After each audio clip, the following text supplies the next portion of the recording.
Grandma's house is a memory we all find comfort and happiness in. The smell of cinnamon and nutmeg, accompanied with a holiday-like sense of comfort. She lived way out in the sticks. Not a house, gas station, or anything for at least 20 miles. Mom said she hadn't been herself, but at 87 years old, what does that even mean anyways?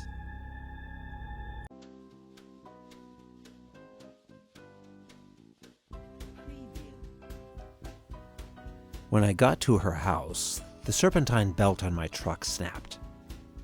I had been meaning to replace it, but didn't take the time to do it. I figured I'd just stay the night and fix it in the morning.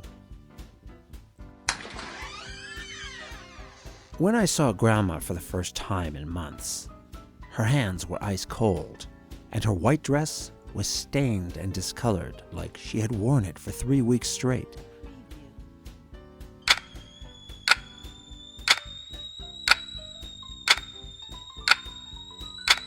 We sat down for dinner, and Grandma kept looking past me, barely touching her food.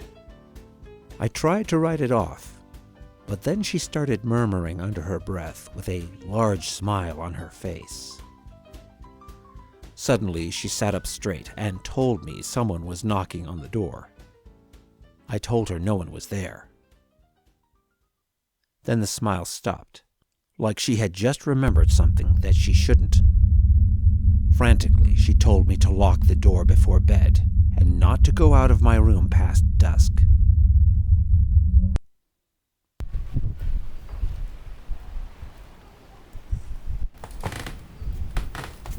Something was walking around outside my room all night, talking in a language I couldn't understand.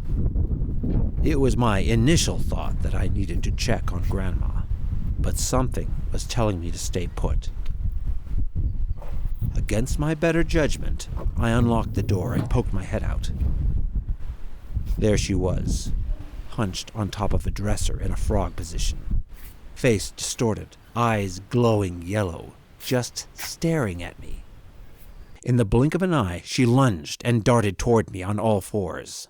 I shut the door and locked it.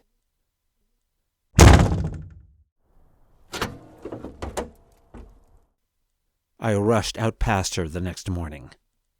She said something to me, but I ignored her and went straight to the truck. I had slept in later than intended and only had 4 hours of daylight to work with. The job should only have taken 2 hours, but she kept walking in circles outside the house, yelling. At one point, I thought I saw her crawling on the side of the house like a gecko. At another, I thought she was floating a foot above the ground.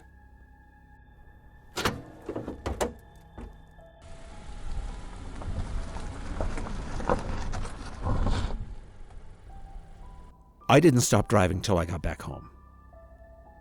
I felt like a coward just leaving her, but what was I supposed to do? I'm not a priest or a cop or anything like that. Even worse, I didn't know what to tell everyone. If I had told the rest of the family what I had seen, they'd just think I was crazy. My brother-in-law, who's a deacon in the Catholic Church, went to check on her a few weeks later. Grandma was missing from the house. Everything was still there. Couch, bed, pots, pans. Just no Grandma. Without a car and at her age, she couldn't have gone far. The search went on for weeks before it was called off. The rest of the family assumed she wandered into a ditch somewhere and her body was eaten by wild animals. But me? I know she's still out there because I've seen her. Sometimes at the foot of my bed in the middle of the night. I know I'm not crazy. I know what I saw. And I know that wasn't Grandma.